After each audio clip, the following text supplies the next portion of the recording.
Welcome to the fourth and final segment of the Battle of Midway Podcast. Before we check in with Bob, we'd like to read a part of Admiral Chester Nimitz's victory speech. Through the skill and devotion to duty of their armed forces of all branches in the Midway area, our citizens can now rejoice that a momentous victory is in the making. It was on a Sunday, just 6 months ago, that the Japanese made their peacetime attack on our fleet and army activities in Oahu. At that time, they created heavy damage, it is true, but their act aroused the grim determination of our citizenry to avenge such treachery, and it raised, not lowered, the morale of our fighting men. Pearl Harbor has now been partially avenged. Vengeance will not be complete until Japanese sea power has been reduced to impotence. We have made a substantial progress in that direction. Perhaps we will be forgiven if we claim we are about midway to our objective. Now, intelligence played a large part in the U.S. winning at the Battle of Midway, but how does that compare to intel and cyber warfare today? Looking back at Midway, the code breakers figured very prominently in the victory, operating behind the scenes in secret. There were no leaks. There were no people going, to the press with things.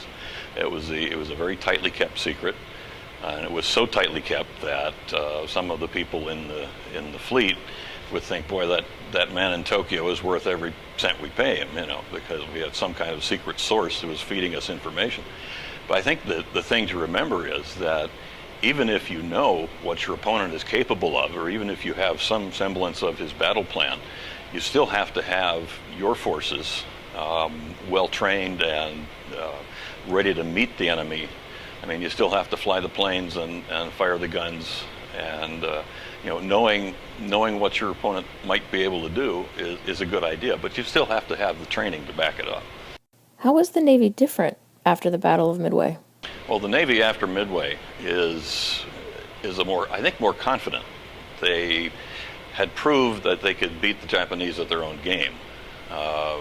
I think Midway confirmed that we could do it. We had demonstrated it earlier, in earlier campaigns, particularly the Battle of the Coral Sea, which was less than a month before Midway. We proved that we could meet the Japanese carriers and defeat them in combat, and we were learning as we went along. And after Midway, we knew that we could indeed best the Japanese at their own game. So I think we were gathering confidence as we went along, and of course our weapon systems were getting better. But we still had that same force fighting through Guadalcanal. So as I said, we were learning as we went along, but we learned our lessons, and I think we did rather well after that. Why is it important that sailors celebrate the Battle of Midway?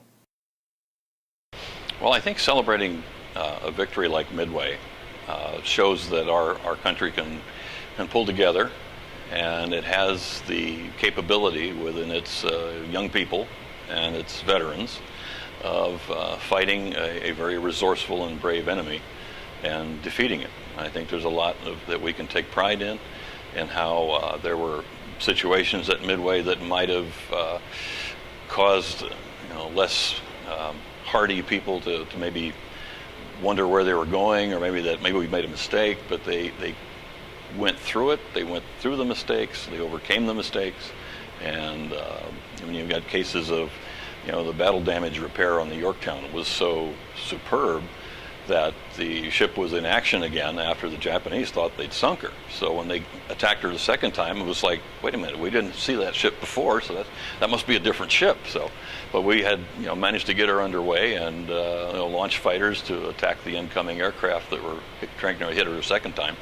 So I think we have a tremendous group of people who were fighting the battle. And I think we have a tremendous group of people today who are fighting our battles. Anyway, I've taken up a lot of your time. Oh, no, sir, I really appreciate it. I feel like, we've taken up a lot of yours, I know, right? Well, all right, take care. Thank you very much. Bye. All right, bye-bye. And that concludes the 4-part series of the Battle of Midway podcast. We hope you enjoyed listening, and thanks for tuning in.